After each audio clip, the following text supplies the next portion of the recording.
Good morning, everybody. Okay, those of you who are regulars at Travel Talk and used to come to the Adult Education College in Leicester for the talk, you will remember Sue very well. Sue has done lots and lots of talks for us over several years. And I'd like to welcome everybody here on this live edition, as it were, of the talk. But also I'd like to welcome those of you who are watching this on YouTube. Don't forget that we record all our talks and they're available on the YouTube channel, so Travel Talks Leicester. So if you miss a talk or you want to see one again, you can watch on that. So, okay, Sue, I'll hand over to you. We're looking forward to this very much. So I hope you're all sitting comfortably. And over to you, Sue. Thank you. So this is a real departure for me because as my regulars will know, travel talks are the norm for me.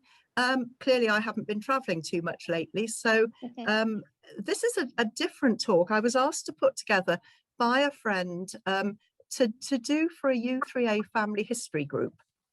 And the reason she asked me to do it was because she'd seen a copy of this book. It feels very strange not having a pointer, but you can see on the what I've called the Boughton family story so far. And this is a book. I use the word book rather grandly, but it's 52 pages and it was properly printed and properly bound. And Boughton was my mother's maiden name. And I put this together, showed it to a couple of friends, and she was a member of Evesham U3A family history group and asked me if I'd do a talk on Zoom. And as Tricia knows, I've been resisting talks on Zoom for the last year, but I gave it a go. And what she wanted me to talk about was how I got started in family history, how I found out the information I did. And when I talk about that, I'm not just going to restrict myself to the Boughton's, and then how I presented it, how I put this book together. Very happy to take questions at the end or the end of part one or whenever. I stress very clearly, I am no expert when it comes to family history. I'm an enthusiast. And I suspect possibly some of you in the audience may well be into family history or may have got into it recently. So I called it the Boughton family story so far because these things are never finished, basically. No sooner do you think you've finished than something new pops up. Now, when I actually started about 40 years ago, and the line I was working on then was my Ablett line, so my dad's line, and it was really hard work back then. You had to go to London, go to Somerset House or St Catherine's House, and locate very big, very heavy registers, lug them down off the shelves, find a table of somewhere to put them and open them. And they were huge, these registers. There was a lot of elbowing with other people, and you needed room not just to open the register, but also to be able to make notes, because back then there was a lot of note taking going on. And I was buying a lot of certificates because it was really hard to be sure, even with a name like Ablett, which was quite unusual, quite difficult to know whether you'd got the right person or not. So lots of certificates.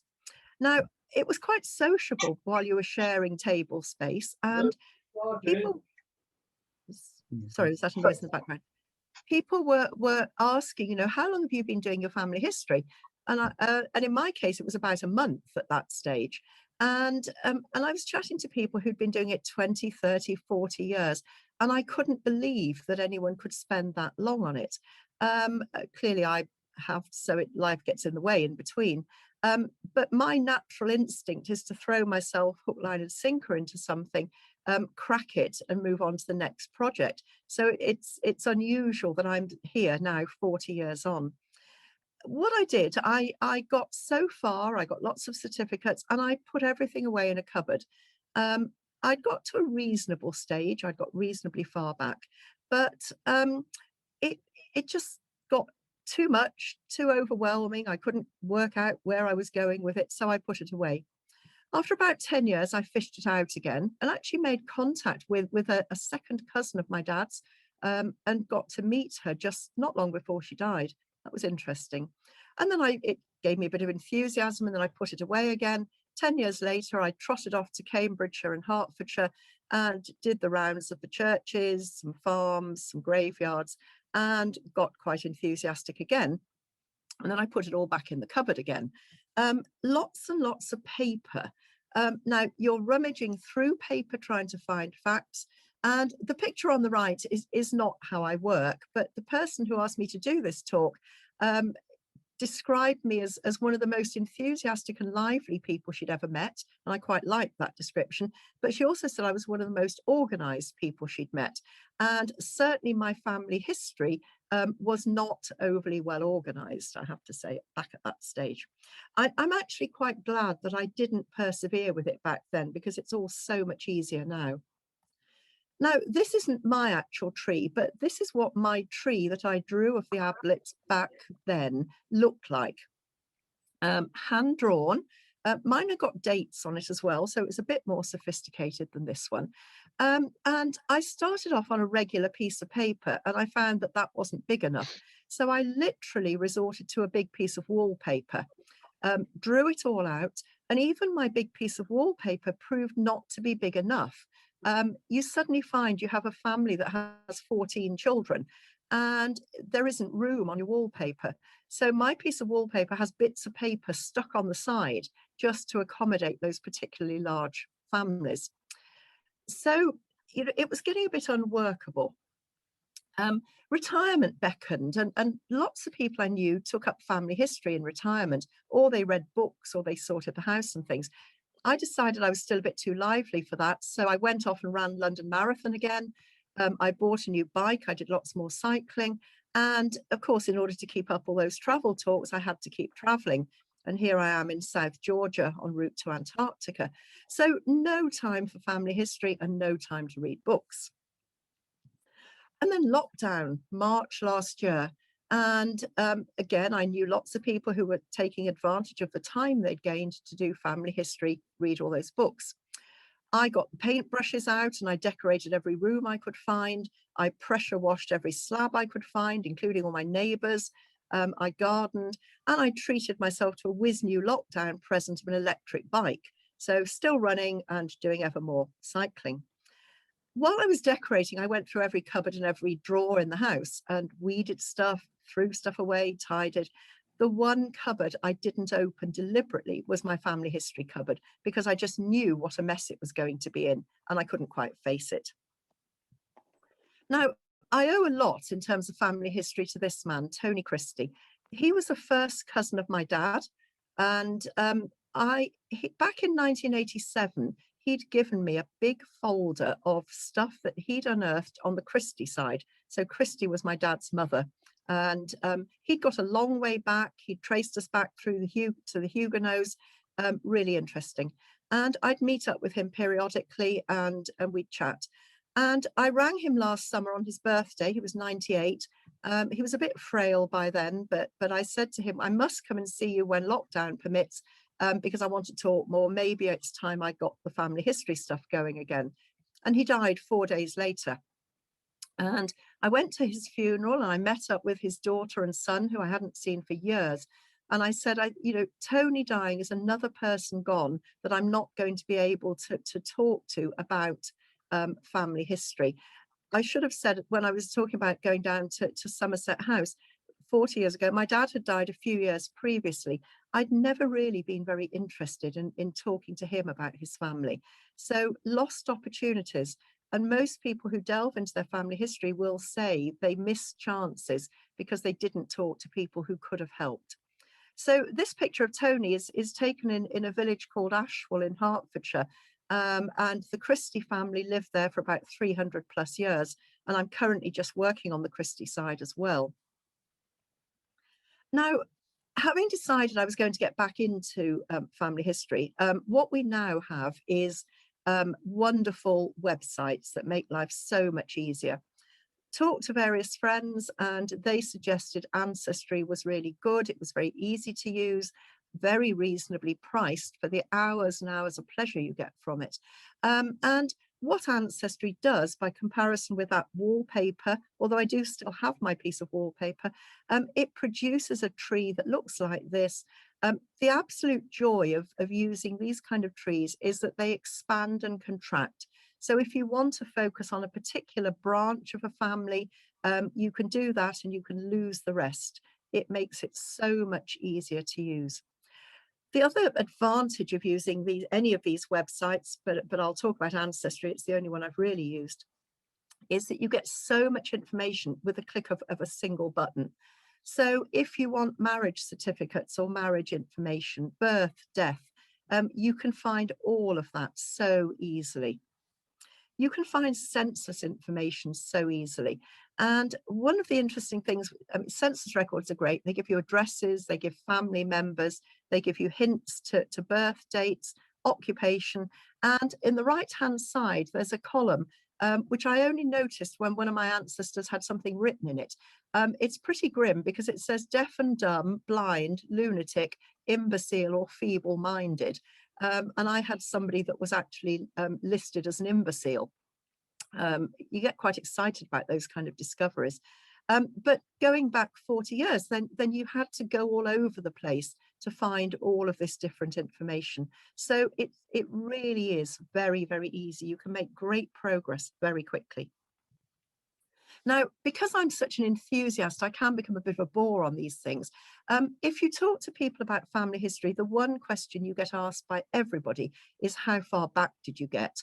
And it's an interesting sort of concept. Is your aim to go back as far as you possibly can? Because the further back you go, the less information there is, and the less reliable it is. And one of the challenges I found on the Ablets was variations in spelling. So Ablett is spelt the way it should be spelt, but it was becoming spelt with an I, Ablett, Ablot.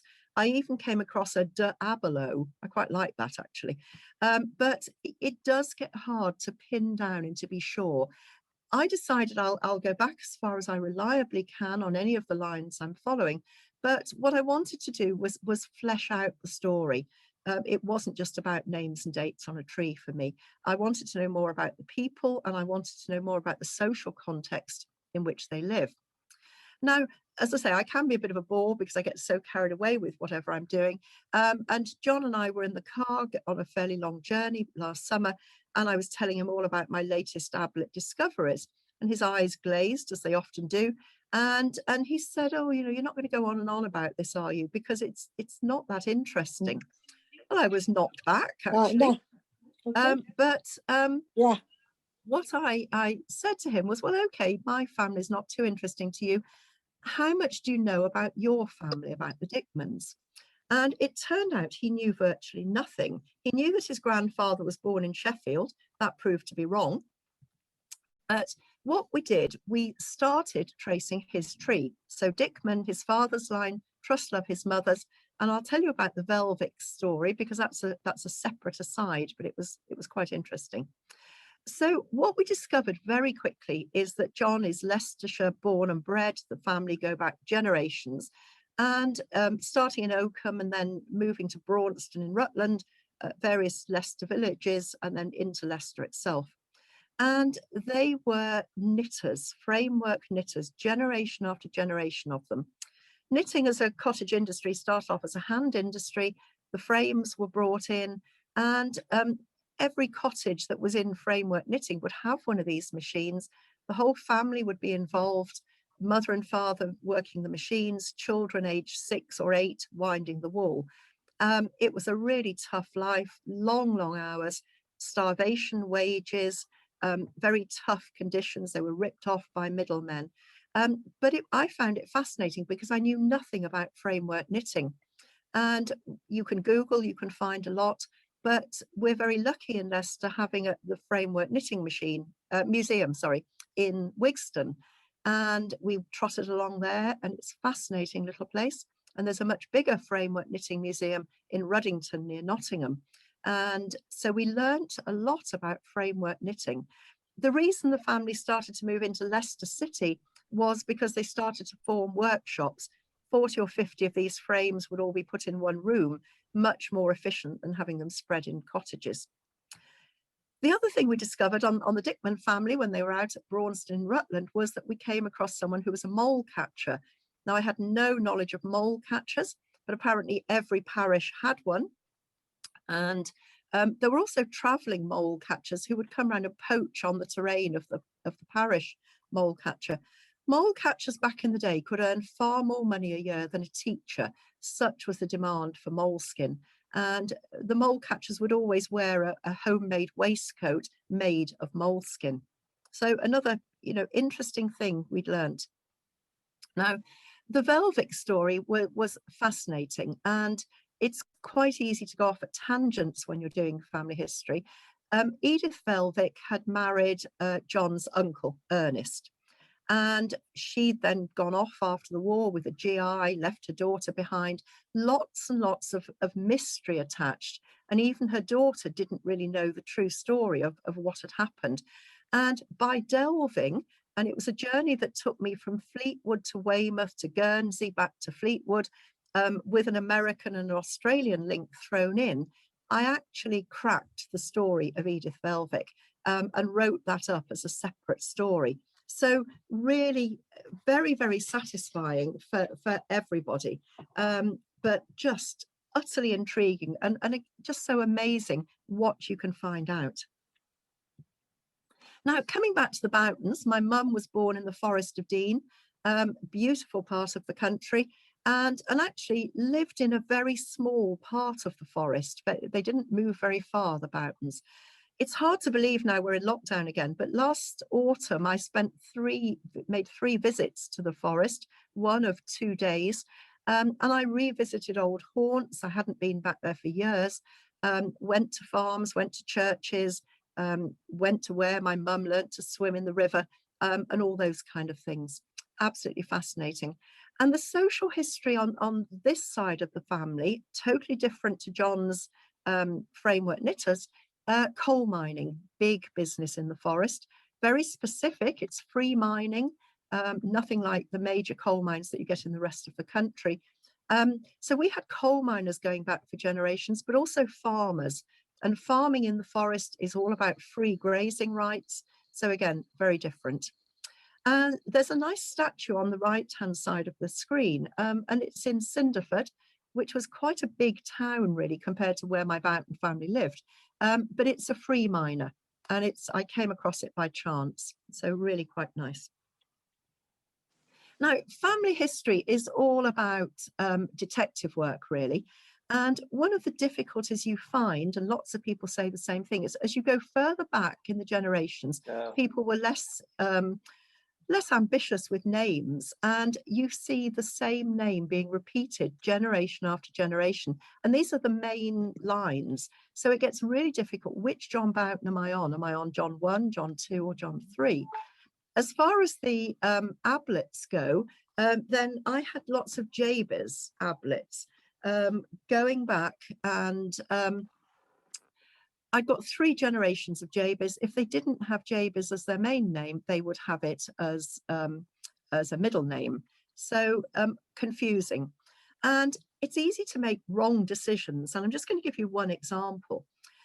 A cousin of mine had done some work on the Bowton family tree. He'd got back so far to a John and Martha, couldn't find anything further back.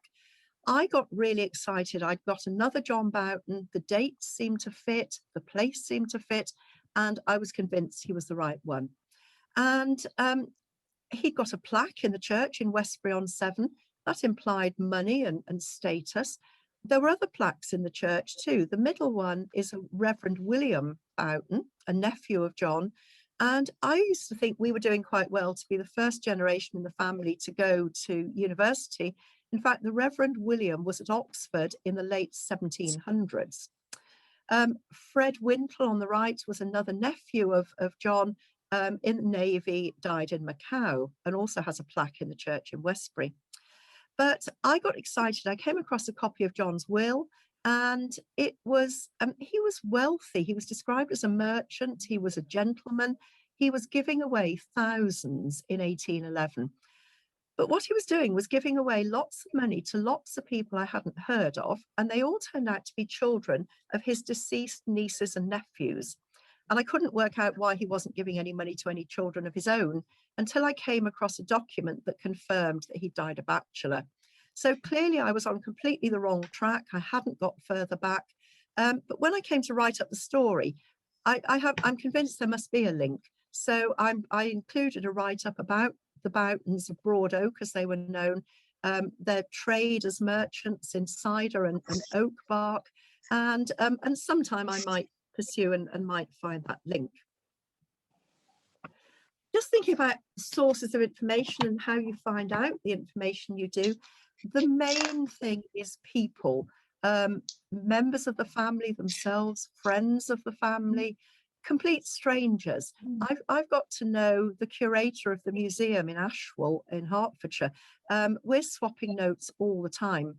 There's a lady in Ashwell who's traced the entire Ashwell village family tree. She's a wonderful source of information, but she and I are swapping notes. I'm giving her stuff too. I've encountered more, I had more to do with cousins than I have for years. I've met new second cousins that I didn't know existed. I'm going to come back to websites, photos and letters and written records, but just to mention about newspapers, I joined Find My Past. Find My Past has a great collection of newspaper articles. And just to give you one example, Jabez Ablett, my great-great-grandfather, I'd read somewhere that there'd been a fire at his property. Wooden houses, thatched roofs, he was a farmer just outside Cambridge. And I came across a newspaper article in the Biggleswade Chronicle, which gave a really full write-up about this fire. And what had happened was that somebody was arrested for poaching rabbits on great-grandfather's farm. He'd been given a summons and was going to be going to jail for it. So he went off to the pub that night, waving around his summons, telling everybody in the pub that he got caught for poaching old Jabez's rabbits. He knew he'd be going down, but not before the old bugger Jabez saw fireworks later that night. And what he did, he got absolutely plastered in the pub. He went off after closing time, set fire to the barn, which burned horrifically. All the villagers turned out to try and put out this fire. And the villain just stood there nonchalantly leaning against a wall watching it. He was arrested and duly sent to prison. But it's interesting.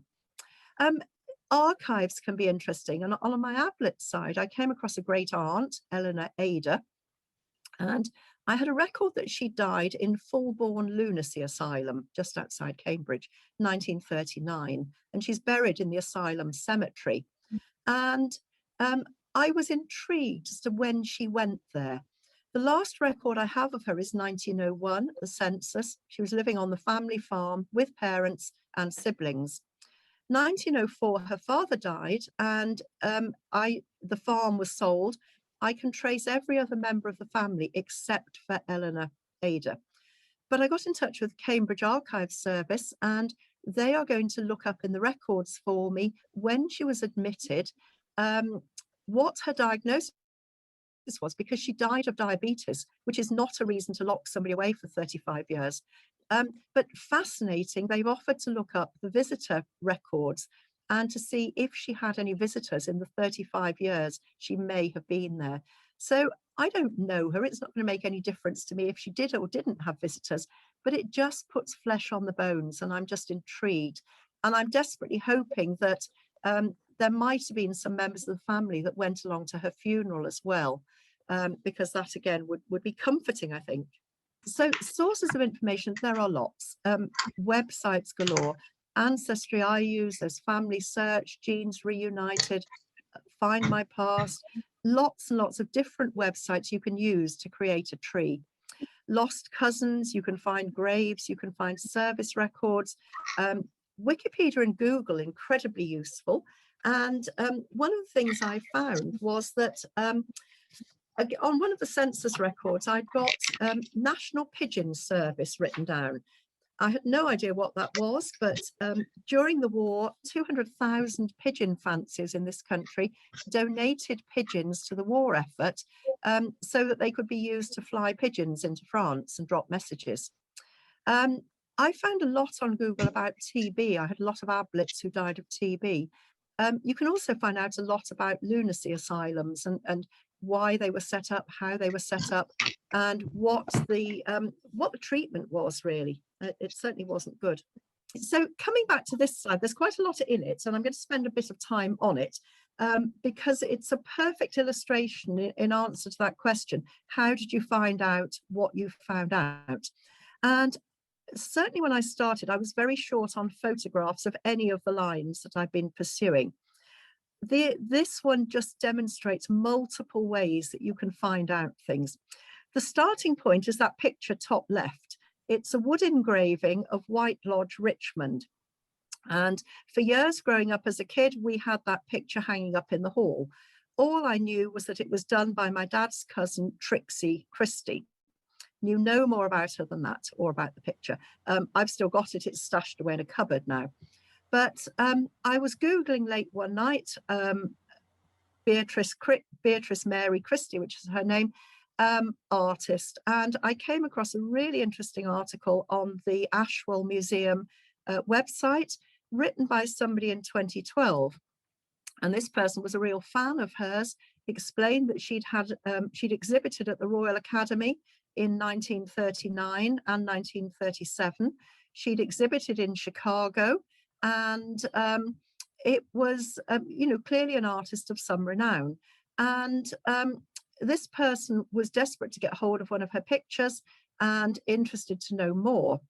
And somebody called Simon Christie, who I hadn't registered at that point, but turns out to be a second cousin of mine, had replied to this article in 2012 to say he was her nephew. She died in 2003 at the age of 93 in a care home near where he lived in Reading. And he'd got photographs, he'd got lots more information, and he'd be very happy to share it.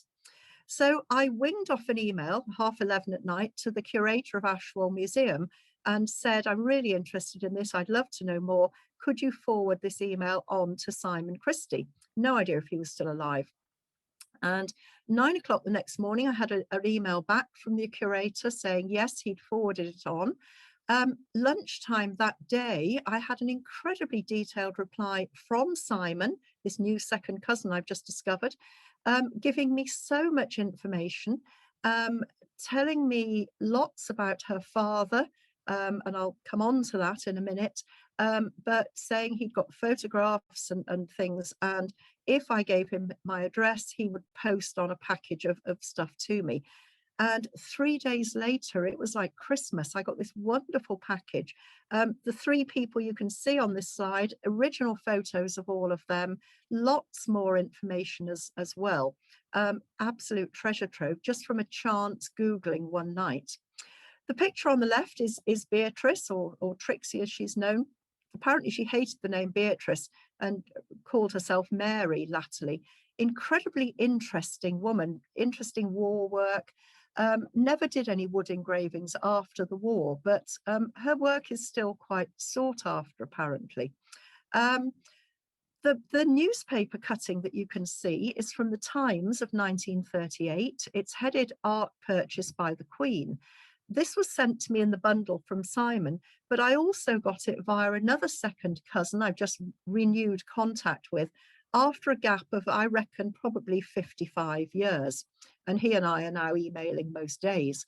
But what this article says, and it really puts flesh on the bones, is that Queen Elizabeth, the Queen Mother, had bought this picture, White Lodge, Richmond, because it's where she and King George first lived when they got married. Queen Mary had also bought it because it was her childhood home. And these two pictures are listed in the Royal Collection, also in the British Museum, apparently. The man in the middle at the top is Beatrice's father, Charles Alexander Christie. Now, I'd never seen a photo of him. I'd heard of him. He was always referred to by my dad as Uncle Charles. He was the one who lent my dad the money to buy his first car in 1939. All I knew about him was that he was a London antique dealer, which is a real departure from the rest of the Christies, who were mainly grocers and drapers. In the house, I've still got the family home in Evesham. We have a Sheraton cupboard. 75-year-old one of my neighbors, old neighbors. They've all sort of gone into isolation. Whoever that is, please mute themselves. Okay, so Charles was a London antique dealer, and we have in the family home in Evesham that I kept when my mum died, a very nice Sheraton corner cupboard, a Chippendale mirror, which I hate, but it's stashed in a cupboard, lots of china and lots of silver, all came from Uncle Charles. I knew no more about him, but Simon had told me that he was the senior antique buyer for Harrods for many, many years. And when he left Harrods, he set up in business with a Colonel Rice. They formed a company, Rice and Christie, antique dealers, and they had a shop in Wigmore Street in London. And the picture on the top right, I Googled Rice and Christie antique dealers, Wigmore Street, and it came up with 3 pictures of the interior of that Wigmore Street shop. Absolutely incredible. And the mirror that you can see is actually very like the Chippendale mirror, which I hate, but my brother tells me I can't get rid of. The Wigmore Street shop was bombed in the Blitz, and Uncle Charles then moved back to Ashwell. And the picture at the bottom is taken just before he died, late 40s, Charles and his wife Kathy, at a very grand house they rented, partly to live in, but partly to use as a showroom. The picture in the middle at the bottom is Charles's son, Beatrice's brother, Alexander Fraser Christie. He was a first cousin of my dad. And if I look at that picture, it is just like looking at my dad, aged about 20. The eyes are the same, the brill creamed hair is the same, the suit and the big lapels are the same. Absolutely uncanny. But I had none of that until that chance Google. So it just goes to show you can be, detective work, follow leads, but also have some luck. And certainly that felt a really lucky one. These are Boughton family photos. Now, again, I had virtually none of those. The picture on the left is my great-grandparents, Abraham and Ada, taken, I think, on their wedding day. Interesting attire if it is her wedding dress. Through a link on Ancestry, somebody else who turns out to be another second cousin. No money on any of my family lines, but if you look at the picture on the right, the lady standing up is a great aunt. No money, but boy, did they like their big hats. So, fascinating to just be able to put some faces to some of these names purely by chance, really. Churches can be a great source of information, and graveyards. This is a lovely little church down in the Forest of Dean. It's known as Drybrook Holy Trinity, but it's known affectionately as the Forest Church. Going through the Boughton family, I've got generation after generation, literally dozens of people baptized here, married here, and buried here. And on my 2-day jaunt to the forest last October, I decided I'd spend a whole morning going around this graveyard. It's quite big, and it's just at Drybrook, which borders a place called Harry Hill, where lots of the Boughton's lived. And I had a list of 62 Boughton's who were buried in this churchyard. And I thought I was going to be in for a bumper haul of family graves. I spent 3 hours traipsing up and down. I got soaking wet feet. I nearly turned my ankle over on the uneven ground. And at the end of 3 hours, I'd found 3 Boughton graves. I guess 3 is better than none. And it made me realize that I think probably the family were too poor, many of them, to have headstones, but some of the older headstones are just worn away. This was quite an interesting one because it's got 3 people: Henry Boughton, his wife Caroline, and their son Henry Bennett Boughton, who died aged 20. Intrigued as to how Henry Bennett came to die at the age of 20. And on somebody else's Ancestry site, I came across the post-mortem report. He was riding his bike in Mitcheldean, next village, came down a hill too fast, took a corner at the bottom of the hill way too fast, came off his bike, smashed his head on the roadside and was dead on the roadside of the road. And the post-mortem report made quite interesting reading. So again, not many graves, but an interesting one. Now, documents can be hugely fascinating. And just before I talk about this one, my dad died young, and just before he died, he was a very keen gardener, and as was I, as I still am. And about a month before he died, he typed up for me some notes, gardening hints. And he was telling me the best onions to grow in the garden, in the soil in Evesham. If I wanted to grow stuff in the greenhouse, remember to sterilize the soil, remember to fumigate the greenhouse, keep on entering flower shows. He was very keen on flower shows. And his final message was that a good gardener always takes care of their tools. Make sure you clean them well when you've used them. And I've still got that. It's 2 pages of hand typed or a manual typewriter. But that means the world to me. But this is interesting. My grandfather, Fred, my mum's father, towards the end of his life, started typing up his memoirs. He was encouraged to do so by a journalist in the Forest of Dean, and the Forest of Dean newspaper actually printed these. This is one of, well, there's 2 here, 2 of about 4 of these little booklets. Now, somebody put up the comment about Martin, about skeletons in cupboards. My mum hated her father with a vengeance. She never went to his funeral. She hadn't got a good word to say about him. And I never really got to the bottom of quite why. It's so interesting. She almost drew a line, because when I started on the family tree, I had no idea at all of any Boughton relations. My grandfather was one of 8. I'd never heard mention of any of them. And some of them only died, you know, relatively recently in terms of my childhood. Never, ever mentioned. I knew my mum's aunts on her mother's side, but no mention. I thought, I knew I'd seen this booklet, Hard Times in the Forest. I suspected she might have thrown it away before she died. Fortunately, she didn't.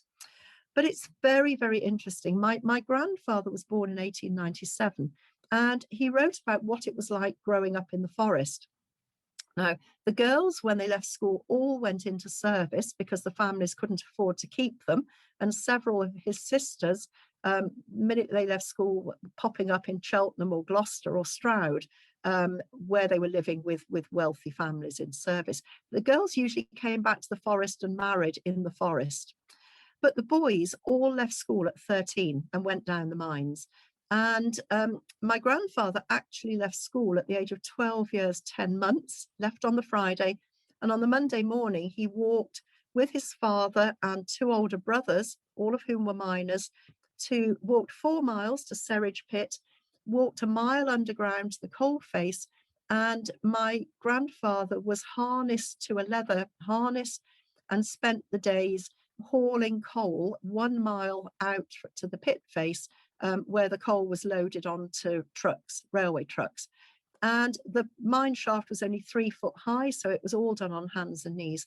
And apparently all the boys in the forest wanted to go down the pit when they left school, because it told any future employer that they were grafters.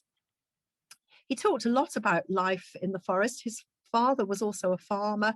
A lot of people farmed as well as working down the mine, because in the summer they only worked about 3 days a week in the pit. Lots and lots of interesting things. The other thing my grandfather did at the age of 8 was he went to work in his spare time for a local butcher. He was working in the slaughterhouse, he was working in the shop. You know, tough life at the age of 8. But my mum clearly disagreed with some of the things that he'd written in this book, because there are lots of annotations in pencil in the margin, lots of exclamation marks where he was making some interesting claims. And in one place, he talked about how he was so good with sheep that farmers would often call him out, even as a young child, to help with lambing in the middle of the night. And my mum's rather caustic comment, and she wasn't a particularly caustic person, was, yes, he was much better with sheep than with wives and children, exclamation mark. And you think, wonder what that meant. Right at the end of this book, I was left with an absolute cliffhanger. My grandfather, who was born in the forest, and most of the family never moved far from the forest. But right at the end, my grandfather is taking a big step. He's going across the border into Herefordshire, literally just the other side of the river from Ross. And he got a job as a shepherd. It came with a tied cottage. He'd got a wife and 4 children by then, and it paid better. And that was where the story ends. My mum had written a comment to say, yes, this is where Billy, that was her youngest brother, was born. this is where, in quotes, the troubles began. We soon moved to another farm. I'll never forget life at that farm, exclamation mark. And that's where it ends. And I'm thinking, what is this all about? You know, the inner detective in me is puzzled. And I had no idea that I'd ever solve that one. Mum only died 7 years ago. You know, why didn't I talk to her? Why she hated her father? Anyway, I was really struggling because my aunt, my last sibling on my mum's family, died 2 years ago, lost opportunity. But I said to her son, if you're clearing out and you find any papers in Auntie Bet's belongings that might shed light on anything to do with the family history, please let me have. Sometime later, I got a bundle of stuff, photographs, other documents. And there in the middle of all of this was a 2-page document typed by my mum on her manual typewriter. And it was labeled Fred Boughton Chronology. Very strange document to have typed up. But it pretty much answered what had been going on at that farm, what happened subsequently, and why she hated him. I think her other siblings hated him a bit less, but my mum really drew a line on life in the forest and the Bountons. They moved to Droitwich subsequently, and I think she just wrote them all off. So these things happen. You know, you come across family sensitivities. You can't do much about it. Now, coming on, I was always really clear when I started delving into my family tree that I didn't want to just produce a tree. I wanted to write up the story somehow. And if you go online, there are lots and lots of books telling you how to write it, how to publish it. I have to say I haven't looked at any of them. I did think this one bottom right was quite interesting, writing interesting family stories, because what I've got on John Stickman's side is generation after generation of framework knitters. On my mum's, I've got generations of coal miners and farmers. The Abletts were farmers for generations. And it is quite hard to make it a good read. So just some thoughts really on how to go about writing it up. And it really does help to have your material, whether it's paper or electronic or both, well organized, because you're going to be dipping back and forth into it. Think about who you're writing the story for. In my case, when I came to write when I wrote up John Stickman's side, it was for him and his children and various other relations. On the Bountons, I was writing it for me, my brother, and I happen to have 5 cousins on the Bountons. I don't have relations on the Ablett side, but I was writing it for them. You need to think about how you want to present it, because you've got different options. One is just to leave it as a family tree, give people access to the tree, and they can delve and see what they make of it. I was really clear. I wanted to write a story, and I wanted to make it as readable as I could. I wanted it to look as good and professional as I could. So for me, it was always going to be a book. The Boughton one was my 3rd. I'd done the Dickmans and the Trustloves. Actually, it's the 4th, and the Velvicks. And each time you get a bit better, you learn from how you've done it. So this is the most professional. When I come to publish the Abletts and the Christies, they'll be better still. My next door neighbour here in Leicester is very into family history. She's doing a loose leaf folder for each grandparent. She lent it me to look at, and I have to say, I didn't enjoy reading it as much. It felt like reading work in progress rather than a story. I much preferred to read my book, though there are pros and cons of books versus loose leaf, and I'll come on to both of those in the end. Think about, do you have a time scale? Do you have a cut-off point on this? Bearing in mind, I started my Abletts 40 years ago, and I'm only now at the point where actually I have pretty much written that one up. I'm just waiting for some more information. But, these things can stretch. Life gets in the way. You get waylaid. You jump from one line to another. I was very clear with the Bountons. I only started it last summer. That I would focus on that line, and I was starting from a baseline of 0, but I'd give it 2 or 3 months. I'd found out as much as I possibly could, and I'd get to a point where I was going to stop, and you're never finished. So I knew there might be more stuff to come. But I was very clear I wanted to get it printed and sent out, and had to post to Canada to my brother. I wanted to give it them all for Christmas, because I knew people would have time to read it at Christmas. So there was a definite cutoff. There was no way my Boughton tree was going to take 40 years. I gave it several months. One of the other things to think about if you are going to write up is, when do you start writing it and where do you start? In terms of when, what I did pretty much on the Bowtons was amass all the information and then start to write it up. That's quite daunting. And it means you spend a lot of time researching and a lot of time writing. What I do now is I break it up. I'll spend an evening or two researching people, gather that information, get it organized, and then I'll start to write subsequently. That I find works better for me, because it can be very overwhelming otherwise. You've got generation after generation, and to start writing all that up. I find it much easier to do it while a particular branch of the family or a particular generation, depending on how many in the family, is fresh in my mind, because it is quite hard to keep tabs of all these people, particularly when you've got so many with the same names. In terms of where do you start, that might seem a strange question, but clearly you start at the beginning. Where I'm starting now, and I've decided it flows better and it's easier to write, is at the furthest point back, and then I work forward. The reason I think that's the best way is that you talk about or great grandparents, you talk about them, you talk about the children you have, and then you expand on the children, and then you go on to the next generation. The problem with that is, the further back you go, you may not have too much information about your great grandparent. And there may be a lot of similarities. All you've got possibly is names and dates and where they lived. That's less interesting for your audience to read. So on one of them, I think it was on one of John's, I actually started with the current generation and worked backwards. I found that harder to, although you attract your audience right from the start, because they know about the people that you're talking about. You're talking about Joe Bloggs being the son of Jim and Mary Bloggs, but you haven't mentioned Jim and Mary at that point. So much easier to start at the furthest point and work forwards. How much detail you include is important, I think, because you will amass a huge amount of detail.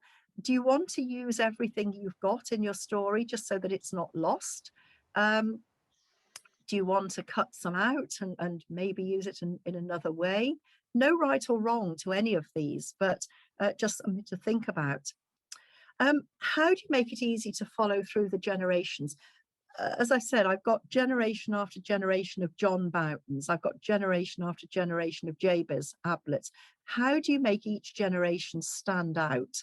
And I just use a simple format. I list at the top of the page with a new generation that they're great grandparents.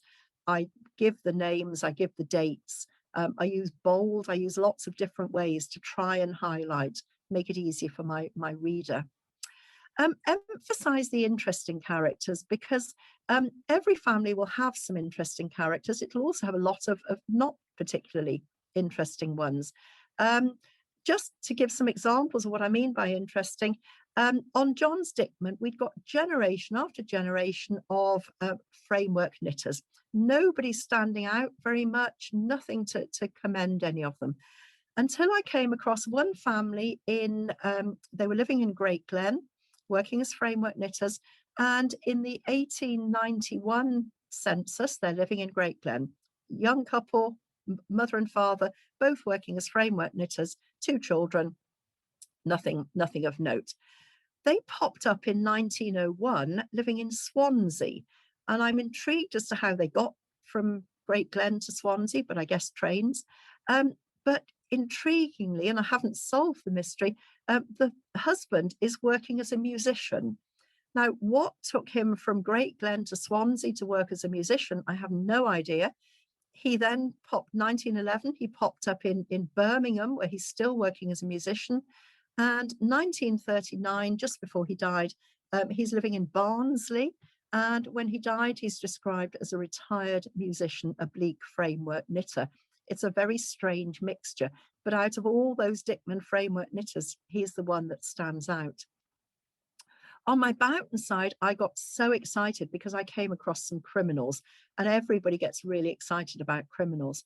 And the Forest of Dean had a courthouse, Little Dean, House of Correction and jail. And I came across a John Boughton who was arrested for stealing crops from a field. I mean, they were all pretty poor. It's probably understandable. He then had 3 daughters, all of whom it spent several months in one particular year being arrested for multiple crimes. Assault, 2 cases of assault, stealing peas from a field, stealing clothes from a washing line, and then selling those clothes knowing they were stolen. And the sentences, these girls were 16, 14, and 12 at the time they were arrested for these crimes. And their punishment was 14 days hard labor. Now, I don't know what hard labor meant in those days, but, you know, that's a fairly hefty crime. The other interesting thing was that they had a younger brother who went off to London, amazingly went off to London, whereas everybody else just moved within Drybrook or Harry Hill. And this particular boy went off to London, married, and joined the police force. So clearly turned his back completely on some of those. I've got characters who were born in the workhouse, illegitimate children, families who lived in the workhouse. And one interesting Boughton who was born in the workhouse, illegitimate. And when he got married, he created a father, invented a father. He chose the name John Boughton for his father because everybody else was called John Boughton. And this John Boughton, his make-up father, was described as a tailor. He was totally illegitimate. We have all the records to prove it. But clearly he didn't want the stigma of showing himself as being illegitimate on his marriage certificate. So anything like that really livens up the story. Which package do you write the story in? This was something the friend who read my Boughton story was asking, and I just use Word. You've got lots of text. It's by far the easiest to use. You don't want masses of text, or you want text broken up. So photographs where you have them, copies of certificates going back, screenshots from the family tree, anything that helps to break up, make it look more interesting, more attractive, and places, pictures of farms, pictures of churches, whatever. In terms of layout, bold, underlining, italics, insetting text, anything that helps you follow through a line of family. And what I was discovering as I was going through, I said at the beginning that social history and the context was of interest. I've got, because the Forest Church was so prominent in the Boughton family, I've actually got a whole page about the history of the Forest Church and some of the vicars. Really interesting reading. And so I've inserted that as a text box. It breaks up the family stories, but it puts it in context. The same with coal mining, because free mining in the Forest of Dean is based on something that happened back in the 1300s, from which the miners in the forest were given free mining rights. So again, it's very different to regular coal mining. That has a full page text box. Lunacy asylums. On the Ablett side, I've got a couple who spent their time in lunacy asylums. And again, very interesting to find out more about those. And on my Ablett side, again, quite a few people dying of TB. But again, really interesting to read up and give your readers more information about TB sanatoriums and how they worked. How to deal with new information. I knew when I sent my Boughton family story off to print that I would be getting more information.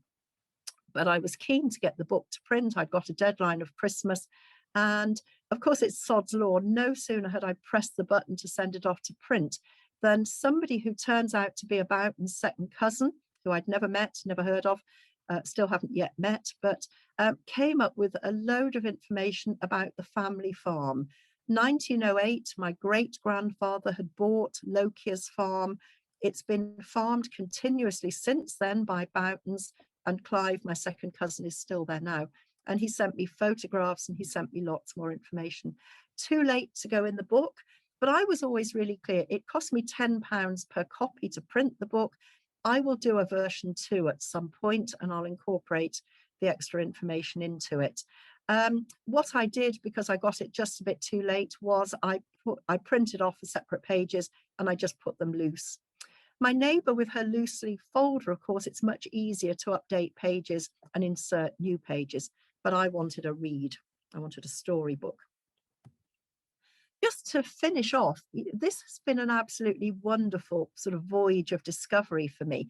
I don't regret not having done more of it 40 years ago, because it's certainly so much easier now. But what I've got out of it is there is now a documented record for current and future generations. And if I hadn't done it, I'm not sure anybody else in the family would have done. Some people seem to have delved with trees, but not many have written up the stories. I like writing, so for me, that was a whole part of it. I've renewed contact with long lost family, first cousins on my Boughton side. I've gained quite a few new second cousins that I never knew existed. I've gained some what I call my ancestry friends. These are people, through Ancestry, you can message people.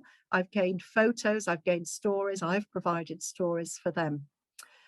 New skills, new knowledge. I've learned about Ancestry and how to use those websites, but framework, knitting, mole catching, mining.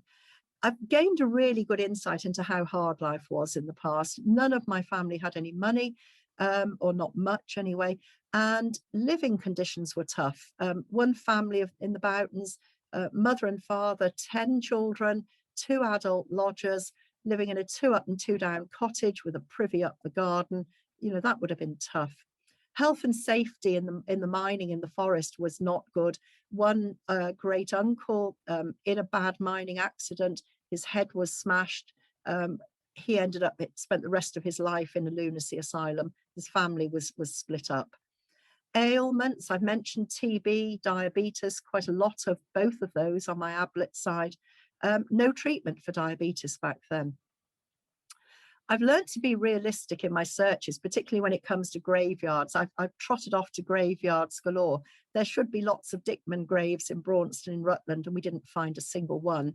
But again, probably too poor to have headstones. I've learned to be wary of spelling of surnames, because that can vary quite a lot. Boughton hasn't varied too much. Ablett certainly has. And you have to be sure that you've got the right name. But it's a new hobby. It's a great hobby. And anybody that tells me they're bored in lockdown, I just say, go and start on your family tree. Hours, days, weeks can pass, satisfies the inner detective in me, keeps the brain active, and I say perfect in lockdown. You have to be careful of family sensitivities. My mum would probably have been horrified that I'd got so excited about tracing her Boughton family tree. You unearth people you didn't know existed, you come across the criminals, the illegitimate children. Beware starting too late. It leads to late nights, sleepless nights, and I'll give you one example. Recently, I was on my Christie family tree. I was looking up, I was getting late, 11:30. I thought I'll just look up one more person, Bernard Augustus Christie. 2:30 in the morning, I'm still there. Bernard Augustus was working in London as a draper's assistant. He married, he had a child. The next thing, he's running a pub. The child seems to be farmed out with another Christie family in Ashwell. 10 years later, Bernard is admitted to a lunacy asylum. No mention of his wife. The child is at boarding school. No idea what happened. He died 4 months after he went into the lunacy asylum. I'm still delving on that one, but sleepless nights because I was thinking about it. My next to do on my family history is DNA via Ancestry. I sent off my sample just this week, so I'm waiting for it to come back. That may give me clues to my ancestry. I'm hoping to find the Huguenot link that I know exists, and I may come up with more relations. So there we have it. I hope you've enjoyed. I had fun putting this together. I know Tricia lets people invite donations to chosen charities. Mine is Leicester Animal Aid. And what you've got here is pictures of 3 of our Leicester Animal Aid dogs: Fozzie, our first one, Spike, our second, and Patch, our current one. And those 3 dogs represent 25 years almost of a sheer unadulterated joy. It's a wonderful cause, and you know, if you'd like to support, then please do. So that's the end of the talk.